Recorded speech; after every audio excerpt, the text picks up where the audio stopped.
challenges as we travel on the journey of life. And a lot of us may think by the time we get to 50, we've got it all handled. But when transitioning into retirement, it seems like a whole new world. Welcome to Over 50, So What? I'm Carol O'Halloran. I think most of us don't want to lose our marbles, but we may experience cognitive decline at any age. And then, who's going to make decisions for you around health and finance? We're speaking with Dr Norman Chia from the Office of the Public Advocate about appointing a power of attorney. Get ready to join in the fun 5-minute fitness. And lastly, we're going to have more fun with community theatre, whether it's acting, front of house or set design.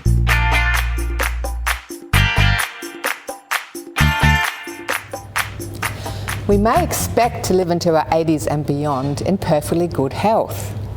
However, sadly, many of us don't achieve this and we lose control of our health and financial decisions. That's why it's important for us to know all about wills and the powers of attorney. We're chatting with Dr Norman Chia. He's Advocate Guardian with the Office of the Public Advocate. Hi Norman. Hi Carol, thanks for having me. Now, the Office of the Public Advocate, I mean, people have heard about this thing, but what is it and what does it do? So the Office of the Public Advocate is a statutory body created under law. It's a free service, and the core function is to promote the rights and protect the interests of people with a disability in Victoria. The main function that we offer is guardianship, which is supported decision making for people who are vulnerable and who, because of a disability, can't really make their own reasonable decisions about their lifestyle. So people that are over 50, over 60, over 70 that may have lost decision-making capacity, they're included in this disability group? Absolutely, and disability has a range of meanings, so it can mean intellectual impairment, dementia, acquired brain injury, mental impairment as well, and anyone who needs some support to make a decision around their personal matters, as opposed to their financial matters, for instance, can have the services of the public advocate. So what do you do in regards to power of attorney? Because I believe this is the important thing that we should all be doing over 55. It's never too early to make an attorney because you never know what's going to happen. We provide a valuable education service to explain to people what an enduring power of attorney is, how it operates, things to consider, protective factors as well. We don't actually help to make or write a power of attorney because that's a deeply personal matter that really needs to be a private conversation between the principal, the person who's making those powers, and those people who are trusted to make those decisions on behalf of the person. Now, I think that word attorney can be a bit confusing for people because a lot of people, when they think attorney, they think lawyer, right? So we're not talking about an attorney, a lawyer for this, a lawyer for that, a lawyer for that. A power of attorney, can you just clarify what the power of attorney is? A power of attorney it's a legal document where a person called the principal actually appoints and gives authorisation to someone to make decisions for them in the future, either at a time when they've lost decision-making capacity or at a time when they specify that they'd simply like someone to help make those decisions for them.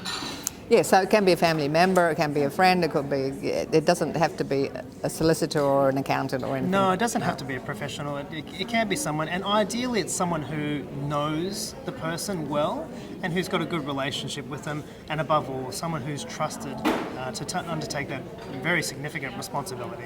That's the benefit of having a power of attorney, because you can choose and appoint someone whom you trust and in whom you have confidence to be able to make these important decisions for you in the future. In Victoria, the laws have changed, and now everyone is presumed to have something called decision-making capacity. That's the ability to take in information, to use it, process it. Please do note that legislation varies across Australia from state to state. Your power of attorney can be split into various sections, and generally the two areas are financial and legal matters, and your personal matters or your lifestyle. Examples of this are, paying bills, rates, expenses, managing funds, superannuation, future investments, and also disbursement of your funds if you're making gifts or regular donations. Examples of personal matters: whether you live at home, what kind of support services you use through the council or through My Aged Care, for instance. Medical treatment as well, that's slightly separate to today, but also specific things like who gets to see you, for instance, who you have contact with, in case you wanted to stipulate to say, as unfortunate as it is, I don't really want to see my son, or my daughter's allowed to see me once a week between 2 o'clock and 4 o'clock in the presence of an independent third person. They're very broad examples of things that you can include in your power of attorney. Your power of attorney doesn't have to start when you lose decision-making capacity. It could be that you just don't want to have to deal with it, you don't want to have to do the financial figures, and you're in a position where you're trusting someone else to start making those decisions for you now. But you give them that legal authority to be able to negotiate and transact with the bank, be able to make inquiries with Services Australia. So you don't have to wait until you've lost decision-making capacity. You can stipulate when you want the power of attorney to start, and it can be effective immediately for certain things, but only when you lose decision-making capacity for other things. You've got that power, and I think that's one of the key points to take away here, that if you complete and apply and make the power of attorney now, you can control things much better than leaving it to the fate of an external tribunal. You can have more than one attorney. I can have one attorney for my personal matters, and I can have a completely separate attorney for my financial matters. And then in terms of medical treatment decisions, I could appoint someone else as well.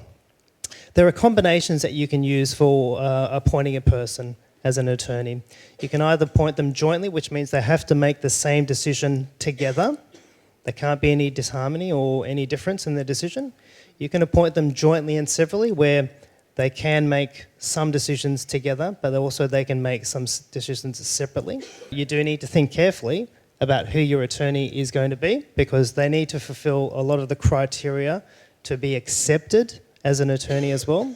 So they need to be over 18. They must have decision-making capacity themselves. With my example before, my parents, my mum, I'm not too sure, okay? So maybe she might not be qualified and she might not be authorised to be an attorney. There are various criteria for making your attorney, your enduring power of attorney, valid as well, okay? So there are certain witnessing requirements that must be fulfilled, have to be signed in front of 2 witnesses, okay? There are strict witnessing requirements, and there are certain people who can't be your attorney as well, okay? Generally, people who are paid, like a paid carer, someone who provides accommodation to you, your health practitioner as well.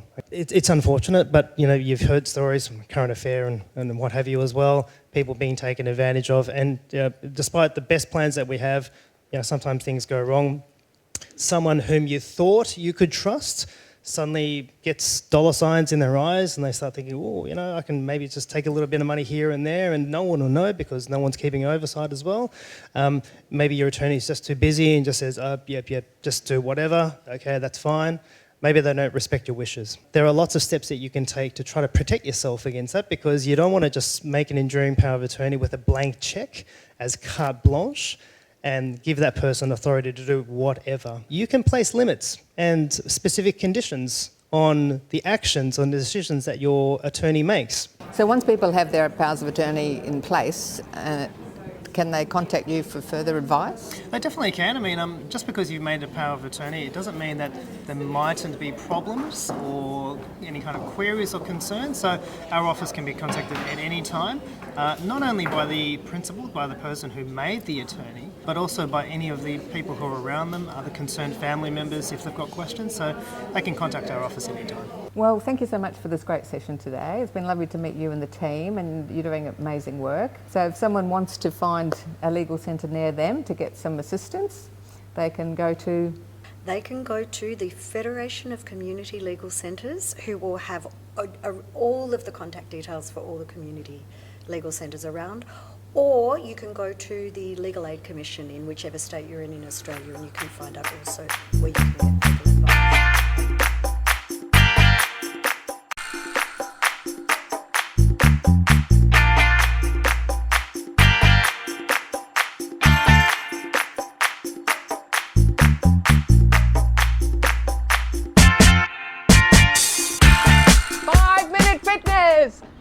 your feet if you can. Join us. You're going to feel fantastic at the end.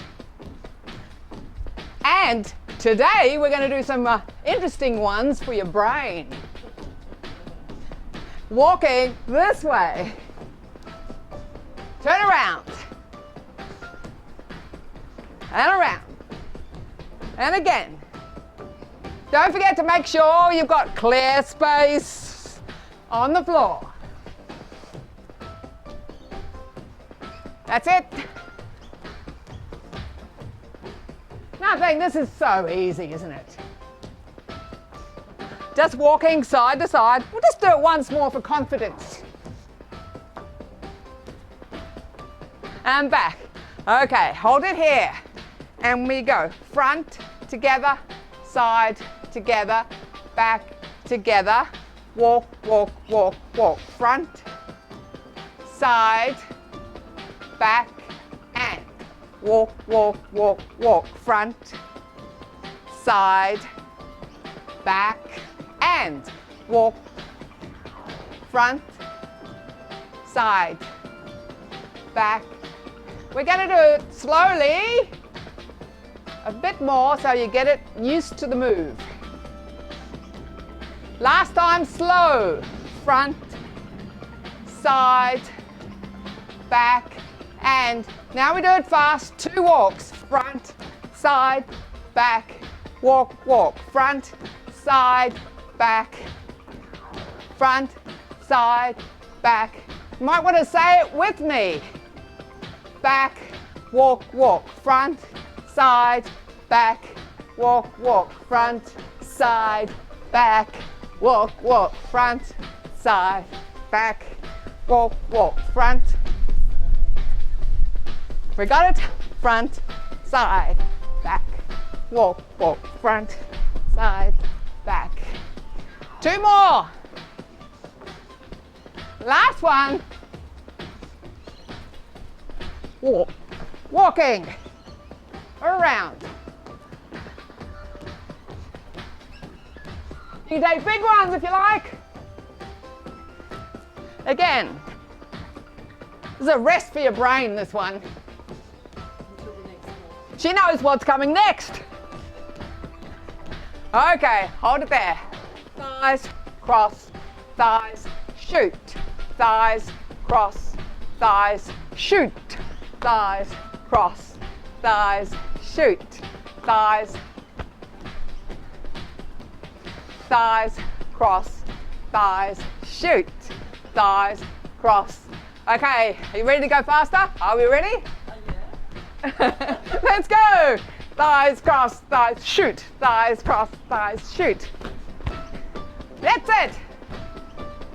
Thighs, cross, thighs, shoot. Remember, there's nothing's a mistake. It's your own spin on it. Okay, we're going to stop the arms. 1, 2, 3, tap. 1, 2, 3, tap. 1, 2, 3, tap. Now we're going to add in the same arms. Are you ready? Let's go. Thighs, cross, thighs, shoot. Shoot. Thighs, cross, thighs, shoot. And we're going to take it forward and back. Shoot. Thighs, cross, thighs, shoot. This is like Charlie's Angels, James Bond, get your guns out. Go you Charlie's Angels. 007. Remember, you can keep going back to doing it on the spot.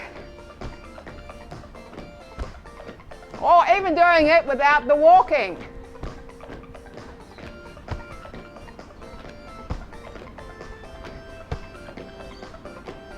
Should be warming up. Good one for sitting in the chair. Oh, fantastic. Okay, let's give our brain a rest. Walk. Attitude. That's right.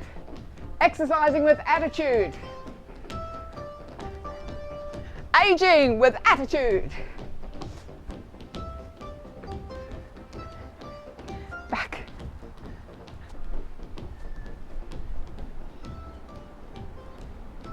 Now, how does your brain feel? You've got 5 minutes every day.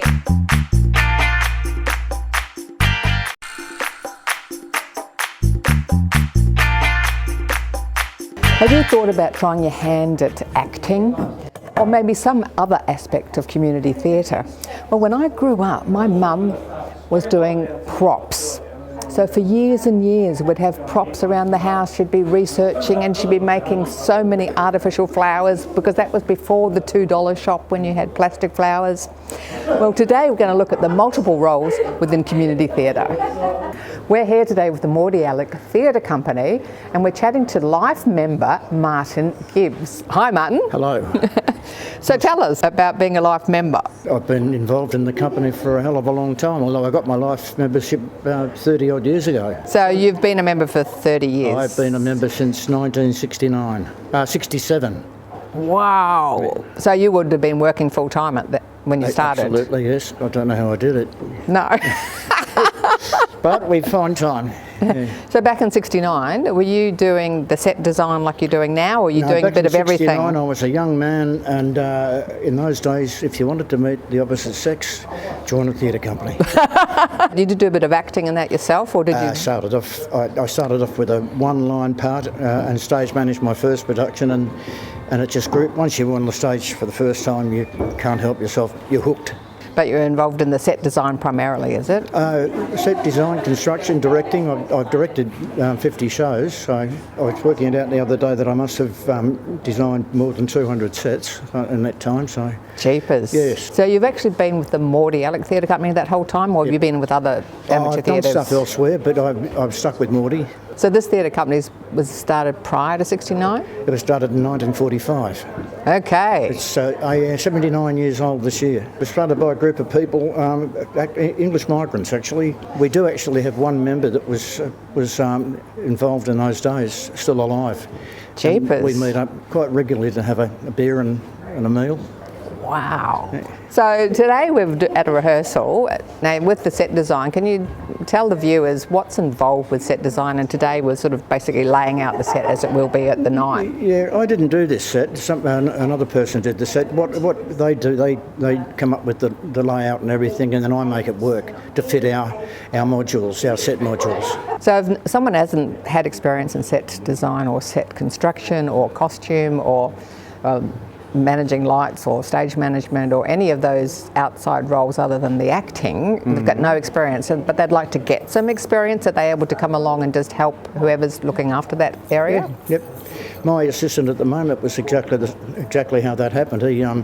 He put his hand up and said, I'd like to come down, and he's been down with us for 2 or 3 years now, and always keen to volunteer. If I need someone quickly, Alan's the go-to man, so he's now on the board. So you get it, it's quite affordable to come along and watch. I don't pay. It's not expensive. If you consider what you pay to come and see one of our shows compared to what you pay professionally, it's chalk and cheese. I think because I go to other companies, the standard is very high throughout the community theatre world. Well done on keep going since 69. That's amazing. Keep it up. You think you'll keep doing till you're about 99? I don't even know I'll be alive at that stage.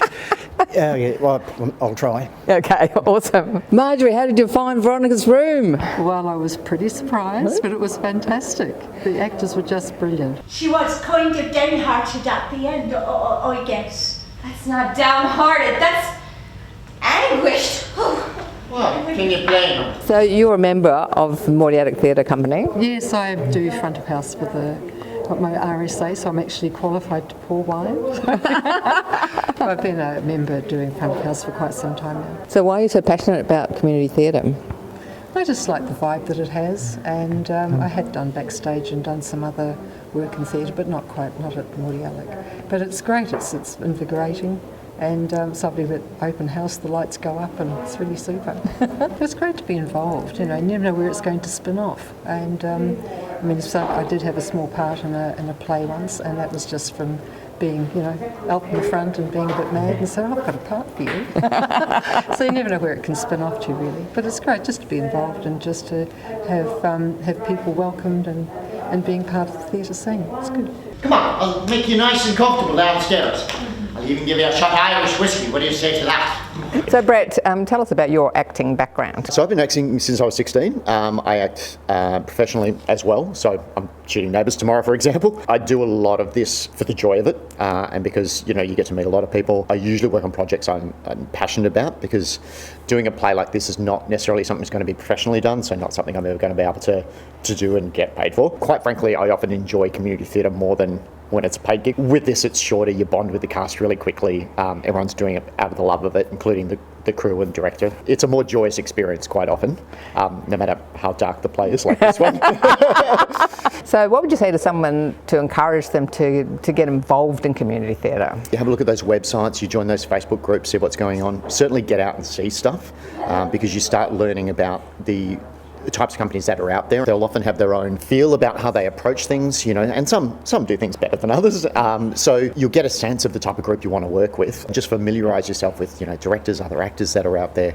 And sort of once you're in it, it's a bit of a rabbit hole. You end up being in it for eternity. I mean, when I was 16 and I started in community theatre. That's how I began. And then kind of never looked back, and I'm 53 now, so it's kind of been a long road. The community theatres rely on volunteers. What would you say about people, about why they should volunteer? I think it's a great opportunity just to meet people. I mean, it ends up being a social event more than anything. I mean, a set building day is often hilarious and fun. It's tense, but it's fun. And then, people will volunteer for front of house, and you get to meet everyone else working front of house. I mean, there are so many jobs when it comes to theatre that you can work on.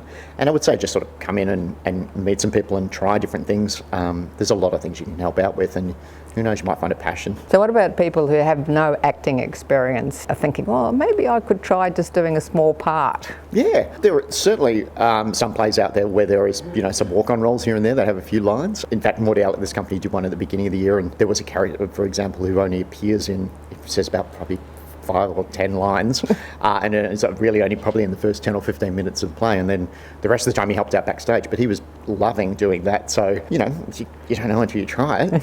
So you reckon you'll be in this industry for a while? Well, yeah, as long as there's roles around. As I say, they do get less and less the older you get sometimes. But, I mean, there's some great new works coming through, both new works and older works that do have older casts in. And there's always, commercials for life insurance and that sort of stuff that you can do. So there are opportunities. So just do one final call out for why people should come along and support community theatre. To keep the arts alive. I think the arts proved, particularly during COVID, that it's a bit of a lifeblood. I think everyone felt a bit kind of isolated and soulless, and I think art is a window to that. Not just theatre, but visual art and dance and singing and band gigs, all that sort of stuff. I think I see a lot of amazing work in community theatre, and I think you're missing a very good and a very cheap opportunity if you don't get out there and see some of it. Lovely to meet you, lovely to chat, and I look forward to the finished product. So do I. Thanks for joining us today. If you want to find out more on wills, power of attorney and public seminars, contact the Office of the Public Advocate or your local community legal centre, such as the Peninsula Community Legal Centre. And if you want to have some fun with community theatre to watch or participate, check out one near you. For any of the guests on the show, head over to our website. You'll find replays on YouTube, CTV Plus and our website. Please connect with us on Facebook, Insta and YouTube. Remember the 4 important F's in life: fun, fitness, family and friends. I'm Carol, the Positive Aging Warrior.